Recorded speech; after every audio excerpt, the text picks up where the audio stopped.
Hello and welcome to another PolyWorks webinar. If you'd joined us for our PolyWorks 2022 live conference this year, you would have seen a demonstration of how to efficiently measure multiple pieces without CAD data. Today we'll be diving into a little more detail regarding that, showing you the new measurement guides to how to maximize the multi-piece inspection process by extracting features. To help us demonstrate the new functionality today, we have Matt Wood from LK Metrology.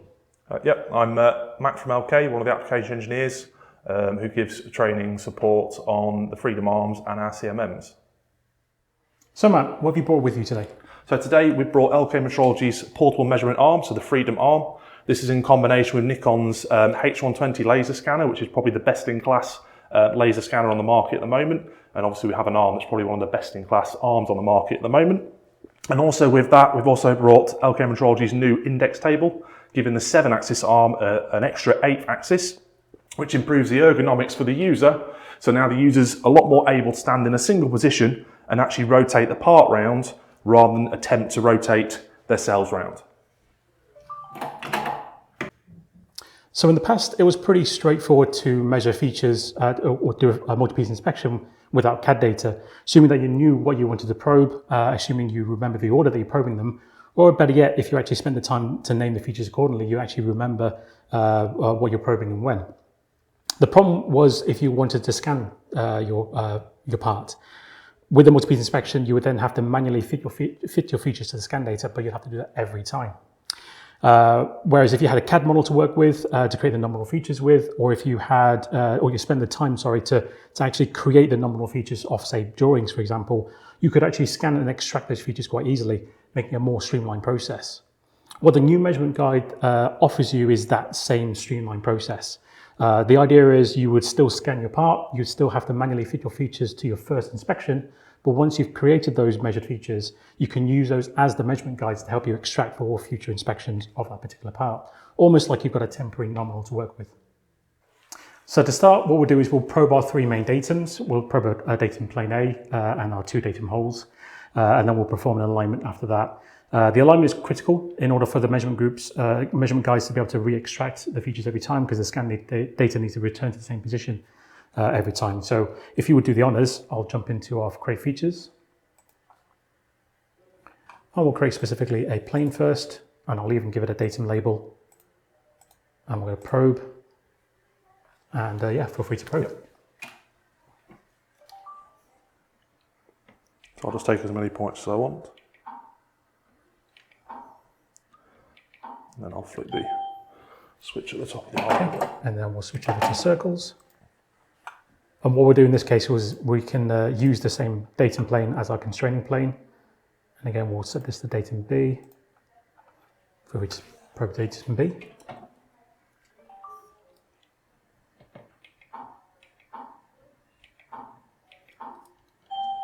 Okay, and then we'll do datum C.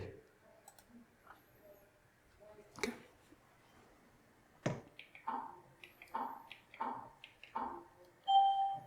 Excellent. Now at this point, we have our 3 datums. We could go ahead and perform the alignment, but since we have the hardware here anyway, what we'll probably end up doing is we'll just crack on with acquiring whatever data we need from the part. So we'll actually start scanning now. But again, we could have done the alignment first if we needed to, but let's go ahead and jump into our scanning mode.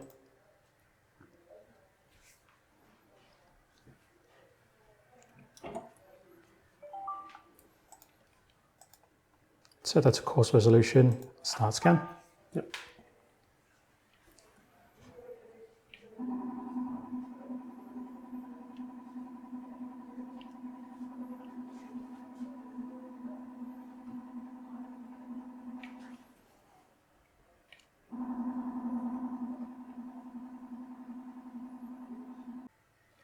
Okay, so now that we've stopped scanning, we can go ahead and switch over and connect to our probe. Here we may get prompted with a warning about the customized probe. So nothing's changed, so we can just dismiss that. And then what we can do is run the macro to help us locate the part on the turntable. So Matt, again, if you do the honors. Yep. So the index table uses a unique point structure. So every point on the table is different. And from this, PolyWorks is then able to fit those points, and there is basically only one way those points will fit. Okay, so now we can physically rotate the table. Yeah. So rotation on the table is done through a screw lock, so it locks the table into position. There are discrete rotational positions on there, but effectively you can actually turn the table to whatever orientation you want, tighten the screw lock back up, and then you're ready to do the next step. Okay, and we're adding an additional rotation. Okay. Yeah. And then in this instance, I don't have to take the same points. Again, because PolyWorks fits the data and the data can only go one way, any points I take on here are all unique. Therefore, PolyWorks can only fit it in a certain way. At which point we can then jump back into our scanning mode and we can now continue scanning with now better access to the rear of the part.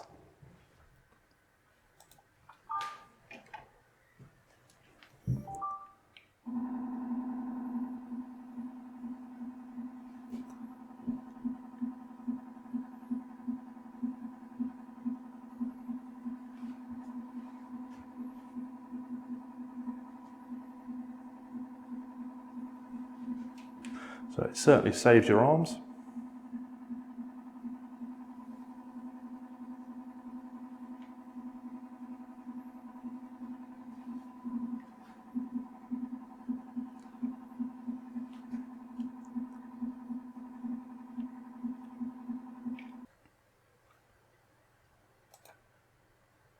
To finalize.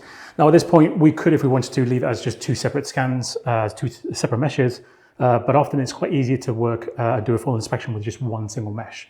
So in PolyWorks, it's quite easy for us to simply highlight our two scans, and we can simply create a brand new polygon model, combining the two together. It doesn't do a simple merge. It actually remesh everything from scratch from the raw point cloud to give us a more quality single mesh of the two halves. Once that's complete, we can then go ahead and resume the inspection process. So that will be completing our alignment technique, as well as creating the rest of our measurements that we may need. So here, I'm going to go ahead and jump into our alignments. And we're going to perform a plane axis center point alignment. And what we'll do is we'll use datum plane A. And I wish to align that to the minus XY plane at Z0. We'll use our datum circle B, which is the big central hole. We'll line that in the negative Z direction at X and Y equals 0. And then our last datum circle C, we can just specify a custom point. And because it's the tertiary feature, least amount of priority, we don't need to be specific about its X, Y, Z coordinates. We can just give a rough value to make sure it's sitting in that direction. So in this case, I want it sat in along the X axis. So I can just key in a value of 1, and you can see now it's pointing in the X direction. And that's our alignment performed. What's next is we can go ahead and create the rest of our features that we wish to measure. In this case, we're going to fit our features to the scan data.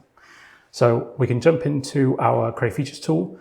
Some of you may remember or may used a Pick on Polygon Models tool that existed within this toolbar here. However, that has now been moved. They've actually combined it into the standard Create Features tool.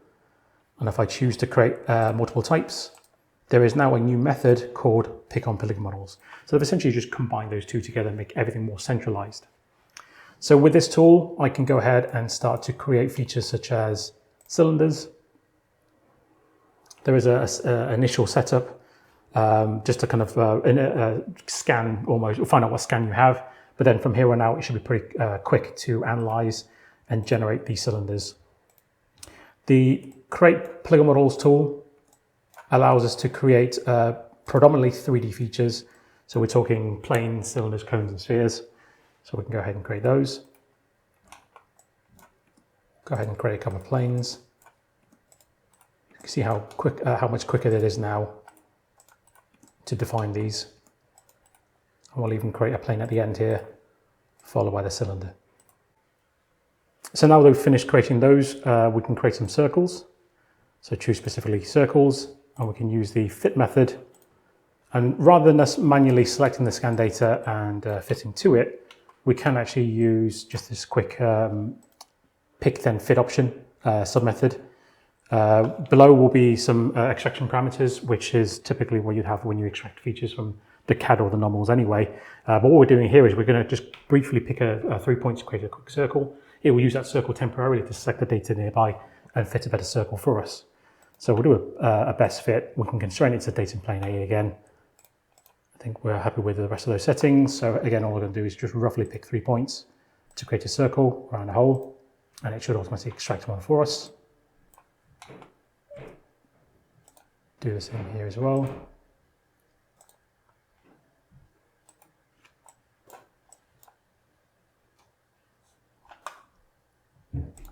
We may switch over to a min fit if there's not enough data on the inside there.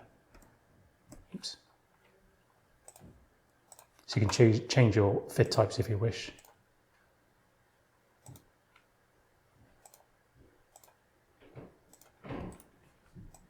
You see they fit a little bit better there. So now we have our features created. We can kind of expand a little bit more on this project, create some, I don't know, distance features to measure distance between kind of 2 planes or cylinders, even measure angles if we wanted to, just to kind of fill out this inspection. So again, we'll jump into our features and we can create some distance features. So here, let's do a quick one between our 2 cylinders. Let's do an angle between these 2 cylinders. Maybe turn it on its side, where we can do a distance from the front face. Oops. To our back face. Maybe between these 2 plane faces here. Let's do some angles between these planes. So we have an angle there, and make sure this is 90 degrees there. Okay, so we have some extra measurements then there to complete the report, to complete the inspection. What we can do now is just to kind of wrap things up, and we'll create some control views to quickly generate a report. So if I go ahead and have just our datums visible, we'll jump into our front view here. We can make things look a bit pretty, space things out. And then I can quickly create a control view. This is our, say, features 1.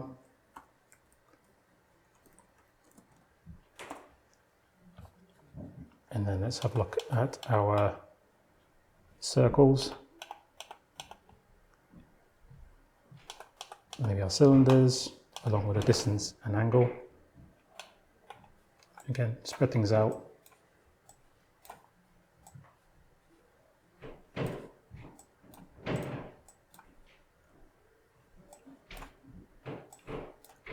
Again, create a quick control view. So we'll call this features 2. We can even have one from the side with our main distances.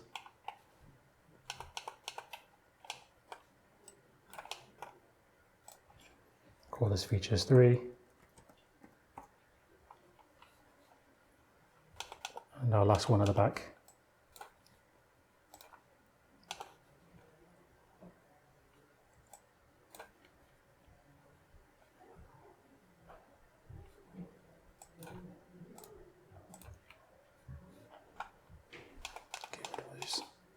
Okay, so create our final control view. And what you notice now, if I go into my report pages,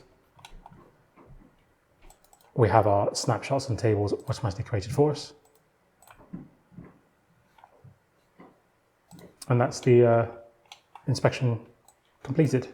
Now, before we can jump in to do our multi-piece inspection, there is one simple thing we need to do, and that's just to set the fitted features up ready to be extracted next time round. So all I need to do now within PolyWorks is simply highlight all the features I created by using the method of fitting, right click, and just simply tell PolyWorks I wish to extract the measured. Nothing will actually change. Those I need to tweak slightly, but nothing will actually happen to your measurements on the surface of things. Everything remains the same. The only difference being is if I now jump into the properties of one of my features, you'll notice that the creation method or the measurement method has now changed. rather than being set to what it was when created, i.e. pick on polygon model or using the fit method, is now set to extract, which is exactly what you'll see if you were extracting from your CAD models or your nominal features. So that's all ready to go for our next measurement. I just need to correct these two circles here. So the issue here is when picking them, they had inverted themselves. So I can just simply invert orientation. You can see they're all working fine now. And that is now ready to save. So let's quickly save this.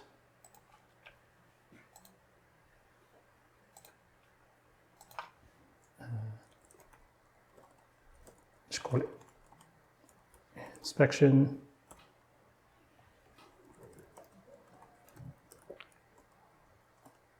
Without CAD. One of the differences between this new measurement guide and what we did previously is under the advanced, there is now an extraction source. The extraction source is new to 2020, which determines how it's going to extract this information. There's two options. There's obviously the nominal primitive. So if you did have a CAD model with the nominal features, it will use that information to help select the data and extract from. But in this case, we've manually fitted those features and we're turning those features into the measurement guides. So that's the real kind of addition to the 2020 version of PolyWorks. So we're now ready to run a brand new piece. Everything should walk through and hopefully extract everything for us. So I'm going to jump into new piece, create. Okay, and we now need to define our targets on our plate.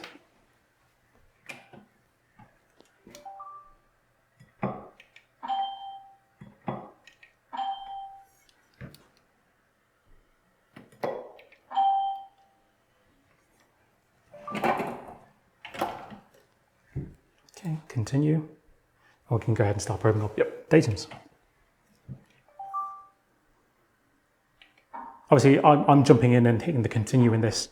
You can control that from the device as well, using the triggers.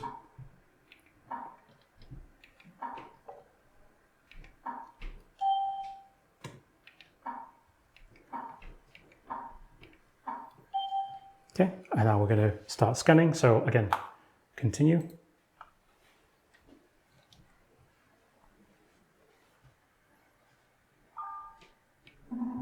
So what kind of accuracies could a customer expect from these freedom arms? So for the H120 scanner itself, you're looking at about 7 microns, and the arms start at around 21 microns. So for a combination, you're looking around the 30 micron mark. Now for a portable piece of measurement kit, that's pretty good. You'll never gain the accuracy that you will see on a CMM for obvious reasons, due to having multiple encoders. But for, like I said, a portable piece of metrology, it's extremely accurate.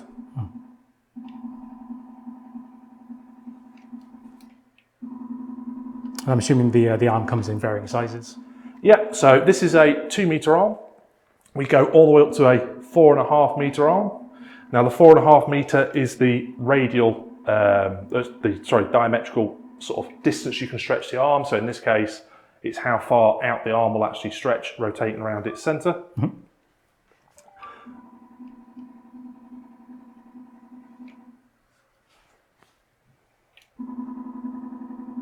And how easy is it to connect these arms to a computer or a laptop? So you've got two real choices. The arms come with two different styles of packs. We have a CPC pack, which is a hardwired pack, which means you don't have batteries inside the arm. Instead, you turn around and have a direct power cable to it and also a direct Ethernet cable to it. We also do a CPW pack, which actually has built-in batteries, which will last up to 4 hours, and also has wireless technology. So at the moment, we are using the wireless technology. We are wired in, so the CPW packs will support wireless and wired connection.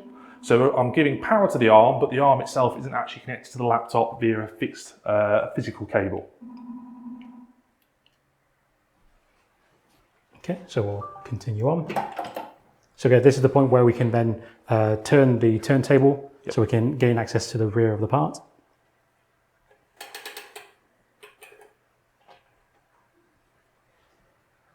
Configure to probe.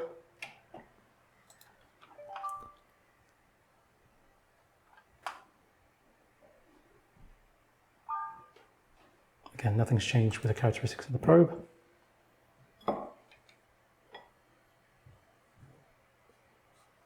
Probe again. There we go.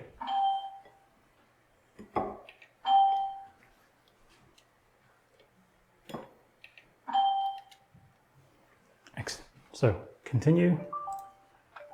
Config to scan. Continue.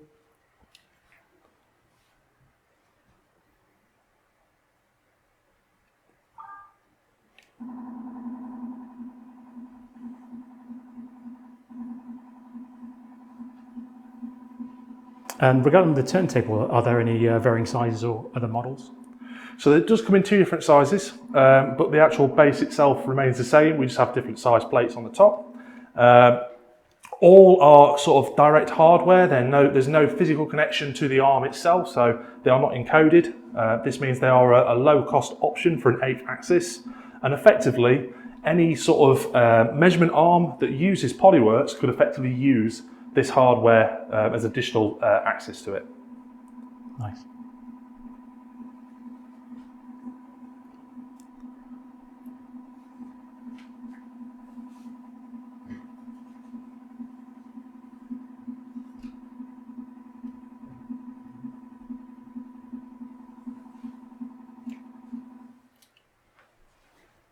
Okay, so we're done with this side. Continue. So that should now run through the final process of finalizing the mesh, combining the two scans together to generate one single mesh. It should then run through that extraction process that we're trying to achieve here. So all the measured features should hopefully remeasure themselves from the measurement groups. The alignment will update, and hopefully the snapshots and tables at the end will also update as well, giving us a complete inspection. So do you think if I have a customer that doesn't use CAD models or doesn't have access to a CAD model or a CAD drawing, do you think this process is going to make it easier for them? Definitely. It obviously the time saving can vary depending on how complex the part is. Yep. But the idea of this is, when you're measuring your datums, typically you want the more accurate probes to probe those. But when you've got a lot of features to work with, it can take a bit of time to probe through all those. Yep. This now allows you to breeze through with a scanner and capture all that. And rather having to create them manually every time, this now speeds up the process completely for that. So we can complete that. And if I go ahead and bring back one more features, you can see everything has remeasured. If I jump into the reports, we have a new set of snapshots and tables, all updated for this part. Yeah.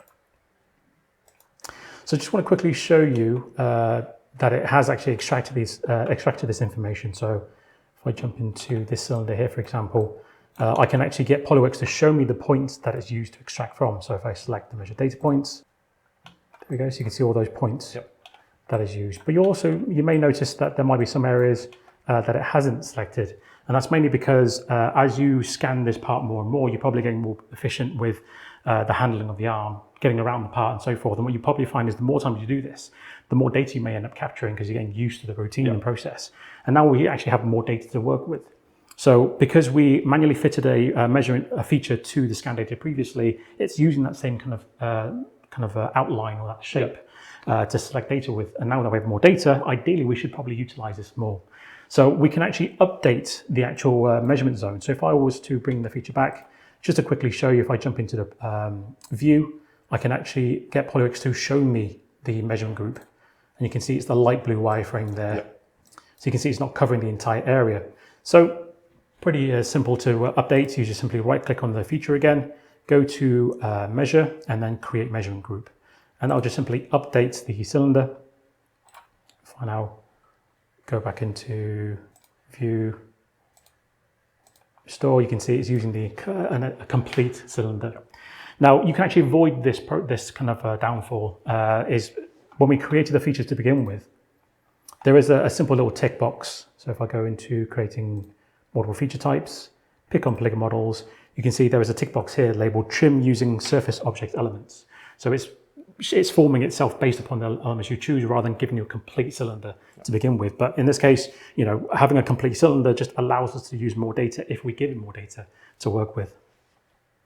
And again, nothing else changes. We can run through that program and everything will repeat over and over again. As some of you may already know as well, if I was to jump into the geometry control window, You'll notice that obviously there's no nominal information currently in there, but if I did know any of the nominal values, I can type it in to give us the actual nominal. And with that, we can then, the tolerances activate, give you the pass and fail tolerance information regarding those.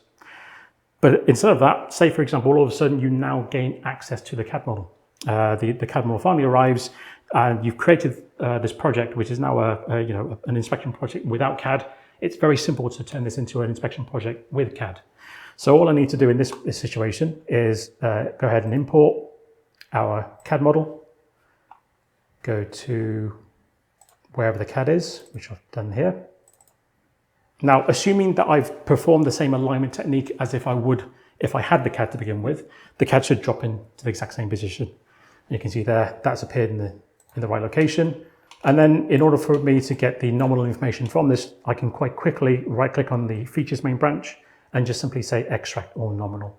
And what happens is all the measured features, it will search nearby, find all the nominal versions of those from the CAD, and we now have green and red rulers telling us that there is now pass and fail information for all those measurements.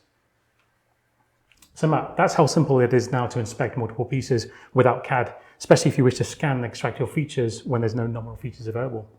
Well, thank you very much for your time today, Keith. That's certainly going to improve the process for one of my customers in the car industry that's having that pretty much exact scenario where they don't have the CAD model or the drawing. So this is certainly going to reduce their sort of day-to-day inspection time and measuring parts. So thank you very much. Excellent, thank you. So thank you for all watching. We'd like to thank Matt for joining us today.